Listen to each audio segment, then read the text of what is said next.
us today, Mr. Errole Gutierrez. Isang IT specialist. Partner, actually, guess we did not din siya before.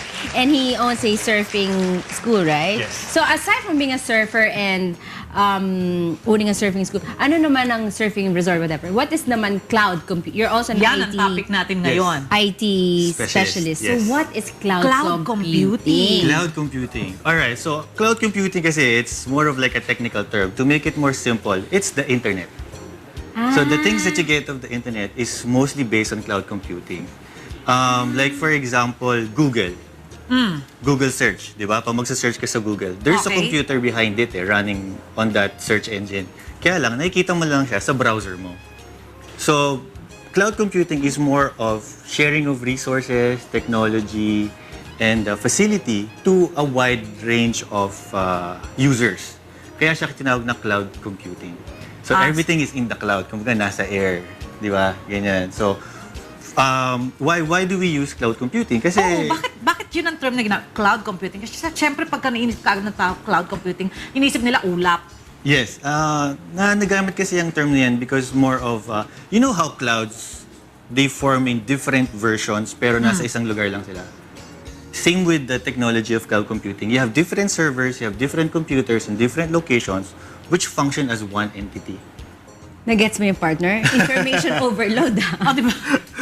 So it's more of like, you know, it's like... Ano yun? Parang... how does it work? How does it really work? Sige. Explain pa. More.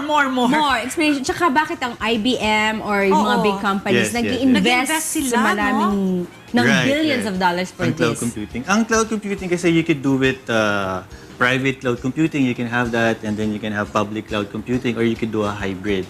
Pero before I go into that, let's simplify first what yung talagang essence ng cloud computing. Ano essence ng cloud computing? Ang pinaka-essence niya is really to share resources. Parang ganito. Halimbawa, gusto mo magkaroon ng email. For you to have an email, you have to buy the server, you have to buy the software, you have to buy the people to run that software and server before you can actually have the email. Right? Now, hindi naman ako bumili nun Hindi kaya nga. Okay. For you not to buy that anymore, gumawa lang ako. Companies are investing on these hardwares, on these softwares, and these computers so you can use it for free. So now, that's cloud computing. So that's why also, I guess, HP, IBM, Google, Facebook, Microsoft investing so much on this so that they can share the technology to a lot of people. Otherwise, it would be very expensive for us to have an email. Diba? So, cloud computing is more on sharing the resources to a lot of people. That's why it's called cloud computing. But like what I said, if you look at cloud computing, technically, just look at it, internet. The services that you get from the internet, like emails, like Facebook, that's one portion of cloud computing. When you check weather on your phone, that's cloud computing.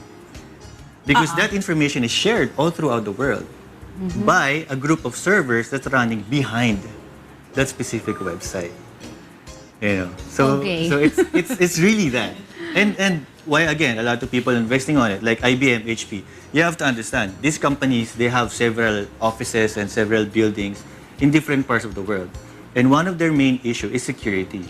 Now, instead of hiring other offices or other companies or other people to run their company, they build their own cloud, so they run their information through that cloud.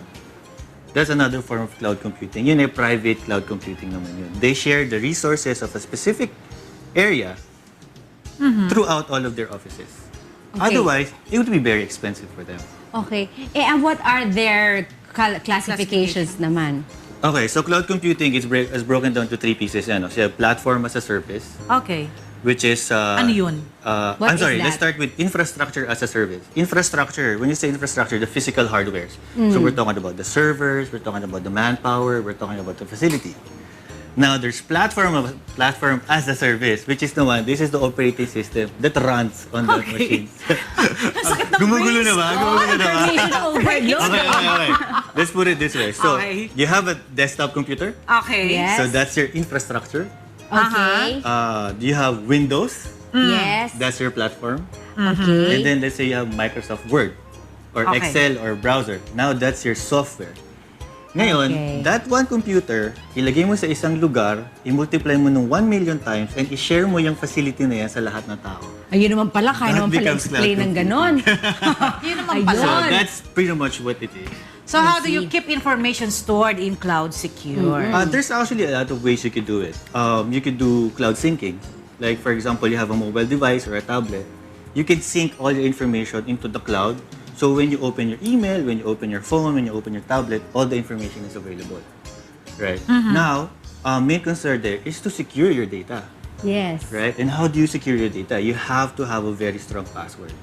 Really, if I was gonna advise people when they put stuff on the internet, please make your password very secure. Don't use password as a password, or my password as a password, or your birthday, or your name. Kasi it's really bad eh. So, anong masasuggest mo yung password? Kung Kasi ako gagawa ka ng napakadali ng password ko eh. Kung gagawa ka ng password, at least include one big letter, one number, and one weird character like an asterisk or an exclamation point or an underscore. Pwede pala or a dash. yun? Yes, you can do that. And some facilities, they even allow spaces.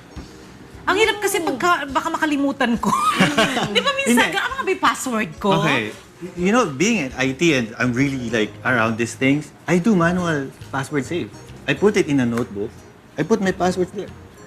Kasi when all else fails, ang dami mong password. Even if you use a password keeper, you lose track eh. So what do you do? The important ones like back information, email, Facebook, Twitter, yan. I write it down. This is my password for Facebook. Tsaka yung Tapos, password keeper, tinatago kailangan mo. pa rin ng password yun eh. So, pag Yes, nakalimutan mo yung password ng password keeper. Nakalimutan mo. Wala na. All your password is gone. Ano pala yun? Yeah. So, Okay. Kasi ako, napakasimple lang ng password ko para hindi ko makalimutan. Yeah. Pangalan lang ng tatay ko, tsaka nanay ko. Sinabi niya, Exactly. di ba? Pero babaguhin niya na yan. Oo nga, no? Sabi ko, papalitan ko mamaya. Yes, now you have to change your password. Okay, ayan. Thank you so much, Errol. Ayan, baka interesado ang ating mga viewers to contact you. How can they reach you? Yes, you can reach me at my phone number at 0906-238-2600. You could also send me an email, surf@deluyon.com.